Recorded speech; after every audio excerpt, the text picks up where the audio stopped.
Okay, today, instead of going over my process, what I want to do is share with you all of those little tricks that I find myself doing in the course of this drawing. So let's go ahead and jump right in. Now for this sketch, I will be using a Copic multiliner pen, and this pen is going to be really nice because it'll hold up to the alcohol markers, which I'll use later. Now for the first tip, you'll notice that I'm drawing some imaginary lines. I like to do this on some of my drawings just to get a sense of scale before I actually start adding line work.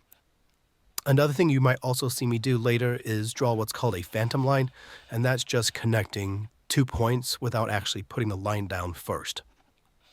Now, another tip that I like to do is to keep things loose at this beginning stage. I'm really just trying to map out my primary shapes, and I don't need anything concrete on my paper quite yet. All of these lines are a little loose and will be refined later. This whole part of my sketch is just for positioning and scale, and it helps me work out perspective as well. You might also notice, if you pay attention, that I'll be using dots to plan out some of the edges or shapes. These dots are a quick way to not include a line, but get a visual reference of the general size and shape of where an object or window might go. It's worth mentioning that this stage is meant to look messy, but don't worry, this will get all fixed in the later stages.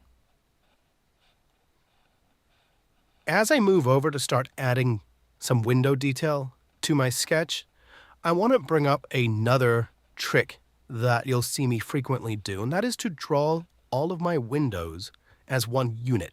In this case, the front of the building has 4 large windows, and you'll see that I will draw the sides of multiple windows at a time, and this really just helps me to make sure that all of the windows are in the same perspective and that they're at the same scale.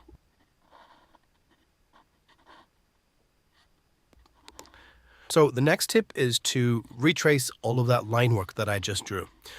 This is going to help me tighten up those lines and correct any mistakes that I made.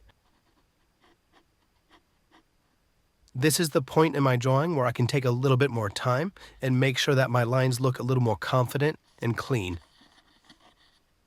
I'm just going to keep retracing all of the lines until I feel like I have a really strong sketch.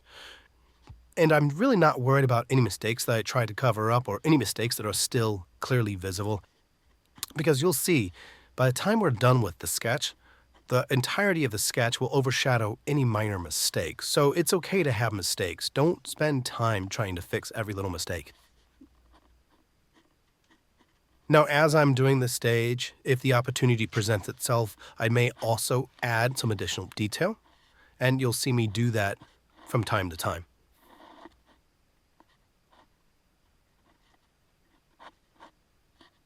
Now, the next trick that I like to do is to find little areas of texture that I can incorporate into my sketch.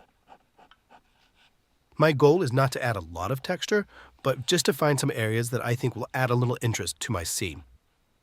For example, the garage doors have some really strong line work that I want to capture, and this is just going to add another layer of contrast to my scene. That dense line work kind of plays nicely against the stark emptiness of the building side.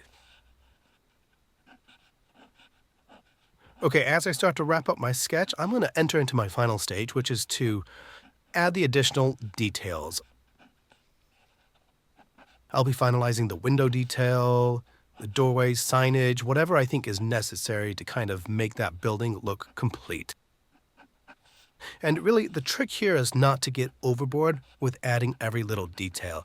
I'm really looking for those major accent points that kind of draw attention and might pull the viewer's eye across my sketch. And as you may have noticed, I'm not using a lot of heavy line work to capture all of that detail. I'm just using an accent line here or there, or maybe a double line up against a window to imply that that window is receding or has a little bit of depth to it.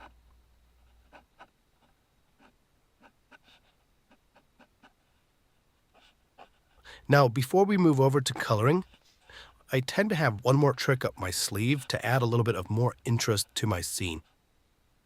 And that is to find strong areas of contrast where I can add some hatch lines to imply shading.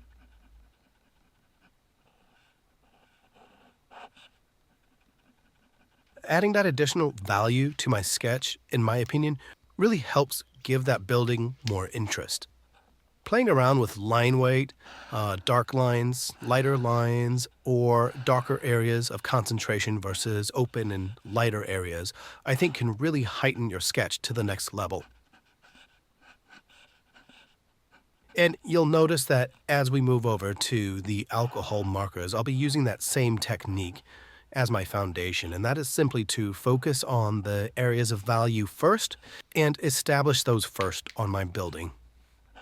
By working out the contrast with the shadows, you can really make sure that your final sketch is going to pop. Now, another trick that I want to point out specifically applies to coloring with the alcohol markers, and that is to build your colors slowly. Oftentimes, you can run into issues if you try to jump straight into a solid color by trying to match that color on your first go. The nice thing about alcohol markers is that they are meant to be blended, and by slowly working up to a final color, you can kind of push and pull your color into the direction that you want, building a more accurate and realistic looking shade. Now, it also helps if you understand color theory. Being able to push and pull colors toward one end of the spectrum really gives you an advantage when it comes to coloring.